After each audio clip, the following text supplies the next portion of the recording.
Today marks 40 years since John Lennon's death, and for those of you unfamiliar with the event, there is a surprising connection to our state. Hawaii News Now has a special documentary that airs tonight about the man who pulled the trigger. But before we get to that, Sammy Selena joins us now live with more on the impact that the Beatles had here in Hawaii. Sammy.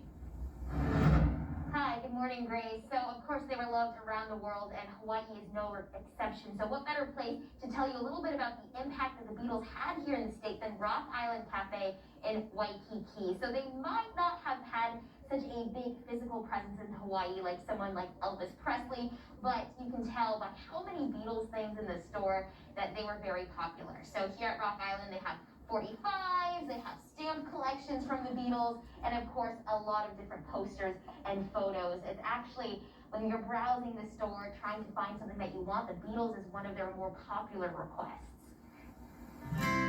All right, guys, get back over there and we'll bring it out to you. There's two things Get your autograph on here. that pulls everything inside the Rock Island Cafe in Waikiki together. Rock and roll. The stuff that seems to be the most popular is probably Elvis Presley is number one. But a popular request as people browse through the knickknacks. So the Beatles have got a staying power.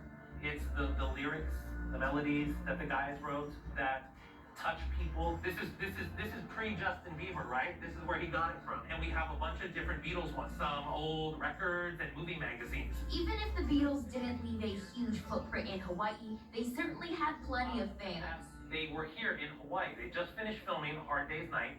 They were on their way to Tahiti, and they stopped here for a couple of days.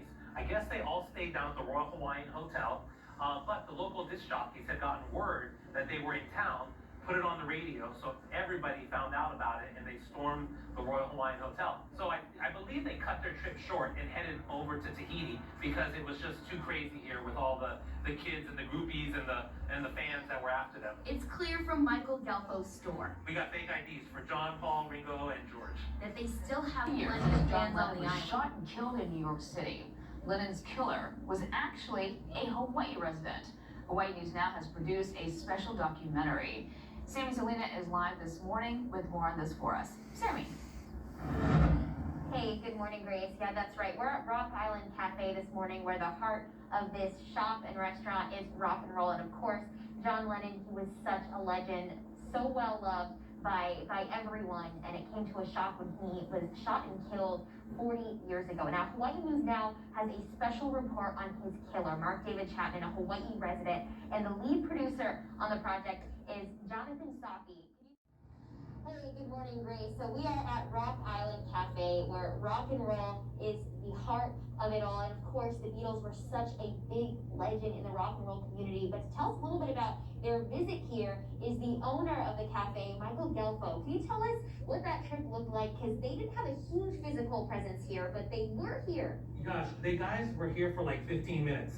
They had just finished filming their movie. They were en route to their vacations. One was going to Australia, another one was going to Guam. They were here, the local DJs, they found out about it. So they broadcasted over their radio waves, and all the teeny boppers heard about it. So they rushed the Royal Hawaiian Hotel. The guys had to leave and go stay with a manager out in Kailua. But they found out they were over there shortly afterwards, and the guys just ended up cutting their trip short. And you can see a couple of photos of them with leis on and Diamond Head in the background, but unfortunately, they just weren't here for very long at all. Yeah, it sounds like they got chased out a little bit, but despite the fact that they didn't have any concerts or anything like that, they still were pretty popular here, huh? Oh yeah, you know, that's what we specialize in here, rock and roll memorabilia and Hollywood memorabilia. And we have people coming in all the time asking for the Beatles. So we try to mix old and new stuff together. I mean, you're a little young, so you might not realize, but this is pre-CD. It's called a 45. The reason that's so great is because it actually still has the sleeve with it. Another fun thing that we have is this is an actual Beatles magazine from 1968, complete with the articles and advertisements. It's a little slice of history, and it's a really neat thing. Then a fun thing we have is like fake IDs. You want to be John Lennon for the day? You can. I don't think that would work for me, but Michael, thank you so much for talking with us. You know, the